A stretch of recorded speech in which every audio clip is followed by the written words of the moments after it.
Vinayak multi specialty hospital Kothapeta Tenali. బంగారు ఆభరణాల తనఖా మరియు బంగారు ఆభరణాల కొనుగోలుపై గ్రాముకు అత్యధికంగా రుణ మరియు ఓవర్ డ్రాఫ్ట్ సౌకర్యం, సులభ వాయిదాల్లో తిరిగి కట్టే సౌకర్యం, ఫిక్స్డ్ డిపాజిట్లపై అత్యధికంగా 12% వరకు వడ్డీ, రికరింగ్ డిపాజిట్లపై అత్యధికంగా 11% వరకు వడ్డీ, రోజువారీ పొదుపు ఖాతాలపై అత్యధిక వడ్డీ. Star Srinidhi limited, Sri avenue మొదటి అంతస్తు, మోటుపల్లివారి వీధి, కొత్తపేట, తెనాలి. అంగన్వాడీల సమస్యలపై జగన్ బటన్ నొక్కితే సరిపోయేది కదా అంటూ ఎద్దేవా చేశారు Janasena party PAC chairman Nadendla Manohar. తెనాలిలో అంగన్వాడీలతో కలిసి దీక్షా శిబిరంలో కూర్చున్నారు మనోహర్. అంగన్వాడీల దీక్షా శిబిరంలో జనసేన నాయకులు కార్యకర్తలతో కలిసి పాల్గొన్నారు నాదెండ్ల. ఈ సందర్భంగా నాదెండ్ల మనోహర్ మాట్లాడుతూ పవన్ కళ్యాణ్ మీ సమస్యలపై స్పందించారని, జనసేన పార్టీ తరపున అండగా ఉంటామని హామీ ఇచ్చారని తెలిపారు. మా ప్రభుత్వం ఏర్పడ్డాక ఆర్థిక అంశాలు సామరస్యంగా గౌరవించే విధంగా పరిష్కరిస్తామని పవన్ కళ్యాణ్ తరపున మీకు మాటిస్తున్నానన్నారు నాదెండ్ల మనోహర్. ఈ పోరాటానికి జనసేన మద్దతు తెలుపుతుందన్నారు.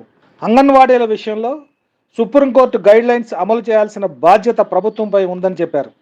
అంగన్వాడీలకు పొరుగు రాష్ట్రాల్లో ఇస్తున్న వేతనాలు ఇక్కడ కూడా ఇవ్వాలని చెప్పడం న్యాయబద్ధమైంది అని అన్నారు. జగన్ ఎన్నికల ముందు ఒక వాగ్దానం, ఎన్నికల తర్వాత మరొకటి చేస్తున్న పరిస్థితిని ప్రజలు గమనిస్తూనే ఉన్నారన్నారు. అంగన్వాడీలకు ధైర్యం చెప్పేందుకే, మీలో భరోసా నింపేందుకే ఈ దీక్షా శిబిరంలో పాల్గొన్నానని నాదెండ్ల మనోహర్ చెప్పారు. ఎన్నికల ముందు ఒక వాగ్దానాలు చేసి ఎన్నికల తర్వాత దాని గురించి స్పందించకపోవడం ఖచ్చితంగా పొరపాటే. నాకు అర్థం కాదు ఏంటంటే, ఈ ముఖ్యమంత్రికి ఘర్షణ వాతావరణం చాలా ఇష్టం. ప్రశాంతంగా చేసుకుంటున్న ఈ నిరసన కార్యక్రమంలో కూడా నిన్న అధికారులందరినీ పంపించి, వాలంటీర్ని పంపించి తాళాలు పాల్గొట్టండి, ఇవన్నీ అంటే ఏ సమస్య అయినా సరే పరిష్కారం చేయగలుగుతాం ఆ స్థాయిలో అధికారంలో ఉన్నప్పుడు కూర్చుని మాట్లాడాలి. అమరావతి రైతులతో కూడా ఈ విధంగా చేసేది అతను.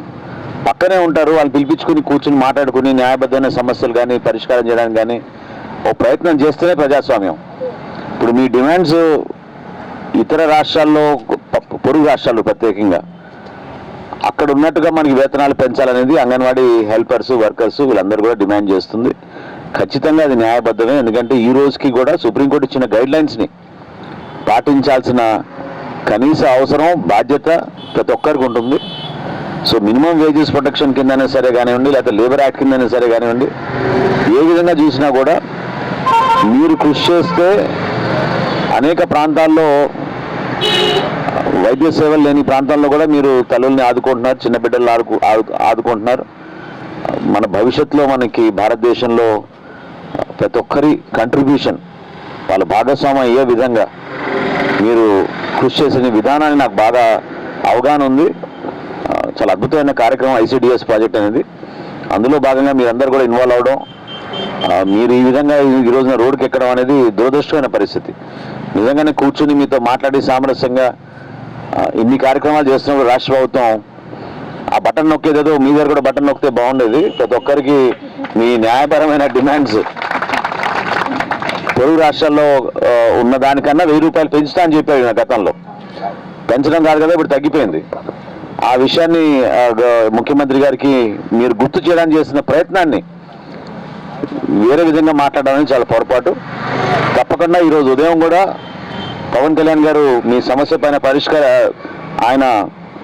పరిష్కారం జరగాలి, దీనికి ప్రభుత్వం స్పందించాలనే విషయం పైన ఆయన ఈరోజు పొద్దున్న స్టేట్మెంట్ రిలీజ్ చేశారు. మిమ్మల్ని అందరినీ కూడా సంఘీభావం తెలుపుతూ, మీకు మద్దతు తెలుపుతూ, మీ పోరాటానికి జనసేన పార్టీ నుంచి ఖచ్చితంగా మీ పోరాటానికి జనసేన పార్టీ నుంచి రాష్ట్ర వ్యాప్తంగా మీ అందరం కూడా మీకు మద్దతు తెలుపుతున్నాం.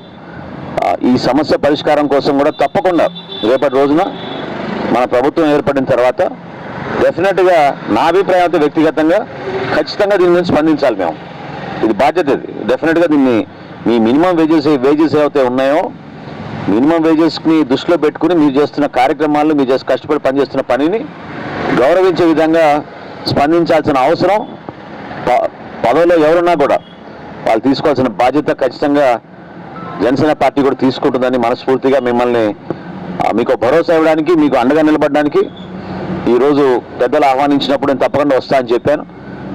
అదృష్టంగా భావిస్తున్నా. మిమ్మల్ని కొంచెం లేట్గా వచ్చాను, అయినా కానీ మీ అందరూ ఉన్నందుకు భవిష్యత్తులో కూడా మీ వెంట ఉంటాం.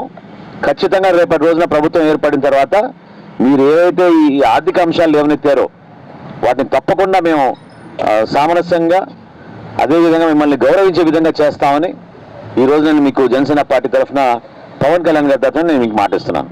Thank you.